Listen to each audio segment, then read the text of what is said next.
which is Jon Moxley opens up about his decision to enter rehab. Mox was on the Sessions podcast with his wife, Renee Paquette, this week.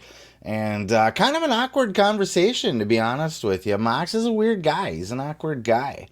It was a weird, window insight into his relationship with Renee. You can kind of see, the dynamic between the two. And you can tell that there's a lot of love there, but Mox is kind of a weird guy. And he's a little awkward, but he really opened up in this conversation. I think it took a little while, and that might have been what kind of added to the awkwardness. He had to kind of warm up to being able to just kind of let it all out. But he really just went into great detail about his decision to enter rehab, the things that were leading up to that, and what was making him feel like he was basically at a point where he had no other choice but to go in. And lots of other great shit in the conversation, but that was what I wanted to focus on. So take a listen to this clip, check out what Mox had to say about it, and we'll catch you on the other side.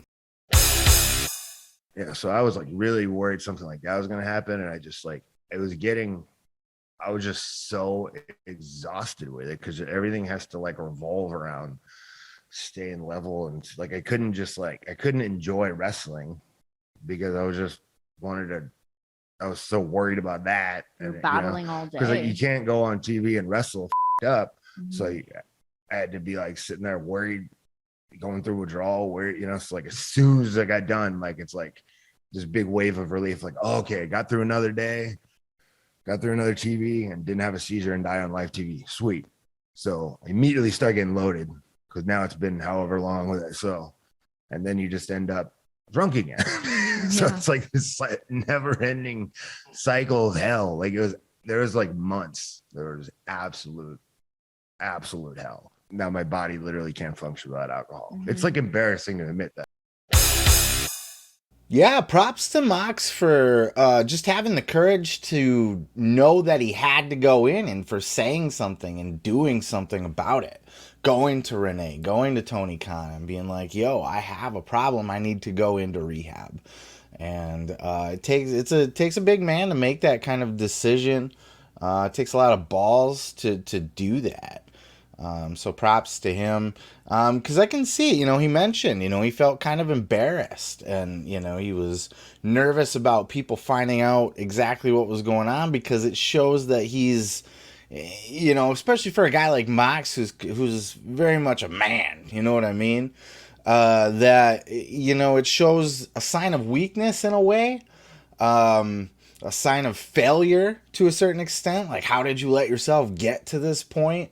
And he was embarrassed by it. But at some point, the need to get your life together and to suck it up and work on yourself kind of outweighs the need to be secure and not be embarrassed publicly or whatever. And, I think a lot of people, for the most part, everybody just supported Mox. They really stood by him. Tony Khan stepped up and was just like, yeah, dude, take all the time you need. Your spot's here for you when you come back. I don't know if there was help financially or not, but certainly the support was there. I think I heard that WWE had paid for Moxley's rehab. It's good to see that Mox is healthy now. He's on the non-alcoholic beers, which is funny. He's doing the whole non-alcoholic beer gimmick. And that helps him. It helps him get through. He says they're some special kind of vitamin energy, super fucking hydrating electrolyte beers or something with no alcohol. And it just, even for myself, I used to be a smoker. I used to be a pack-a-day Newport 100 smoker for 10 years. And just fucking smoking my lungs black, right? And it's hard. You need things to wean yourself off of your habit. And sometimes it's just the something in your hand. They talked about that too. Just having something. And Mox said, his after show ritual was drinking. He'd go back to the locker room and, good show, bro. And, fist bumps everywhere and just start kicking back some fucking brews or a bottle of whiskey or something. And that was his habit for so long that it's, even after your body kicks the physical addiction of alcohol, your mind still has those. It's almost just the habit, it's not an addiction per se, but your body wants to be in the habit of drinking things, holding things, cracking things, so a lot of alcoholics will have like water bottles and stuff like that, and to each his own, whatever works. I'm glad to see he's clearly very healthy, clearly very happy now. He's doing better. One day at a time. Every day, everything's a struggle. It's not going to be easy every day, but he seems almost disgusted by it now, which is also a good sign. He said, and this could just be bullshit, but I don't think so, that the thought of drinking is just disgusting to him now. And I understand that too from being a smoker, is that, I couldn't smoke a cigarette now. First of all, like, it's gross. I've convinced myself that they're disgusting, because they are. But also just I would feel like I failed, or like it was a setback, right? Like, oh, you work so hard to clean up and you're able to sustain it for so long, and now all of a sudden you're going to start going back. What are you, a fucking helpless puss? So props to Moxley, and it was a really great interview with Renee. Like I said, it was very awkward at points, and I think, one, just because Jon's an awkward guy, and I think, two, just because Jon was really uneasy about opening up about all this stuff, or how far he wanted to go with opening up about this stuff, but I'm glad he did. I think a lot of other people will be glad he did too. I think a lot of people will need to hear his story, and are going to want to use that for their own inspiration. And there was a lot of other good shit in this interview too.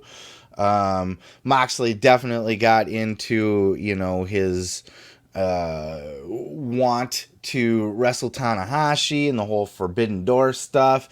And he also got into the Blackpool Combat Club and how that came about.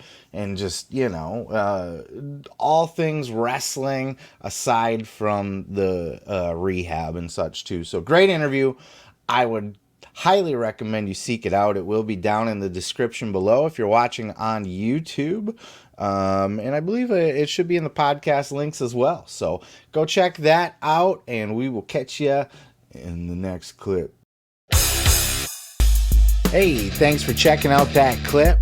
Don't forget to check out other clips here on the channel. And while you're there, throw a like, throw a subscribe. And don't forget to check out full episodes each and every Sunday of the Pro Wrestling Podcast.